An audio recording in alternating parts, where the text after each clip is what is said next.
This is a test of the Weather Radio's warning device. During potentially dangerous weather situations or other emergencies, specially built receivers are automatically activated to warn of the impending hazard. Tests of these receivers are normally conducted by the National Weather Service every Wednesday between 11 a.m. and noon.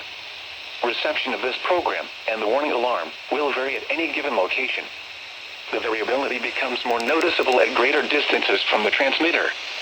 To provide the most consistent warning service possible, the warning alarm will be activated for warnings, selected watches, and other environmental emergencies affecting the following North Carolina counties: Alamance, Alexander, Allegheny, Anson, Pertee, Cabarrus, Caswell, Chatham, Davidson, Davie, Durham, Edgecombe, Forsyth, Franklin, Granville, Greene, Guilford, Halifax, Harnett, Hoke, Iredell, Johnson, Lee, Martin, Montgomery, Moore, Nash, Northampton, Orange, Person, Pitt, Randolph, Richmond, Rockingham, Rowan, Scotland, Stanley, Stokes, Surrey, Union, Vance, Wake, Warren, Wayne, Wilkes, Wilson, and Yadkin.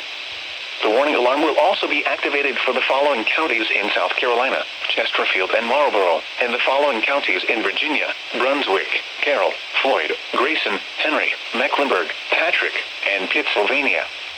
This includes the independent cities of Galax, Martinsville, and Danville. Repeating, the National Weather Service has just activated the public warning alarm tone in the test of the Weather Radio's warning alarm system.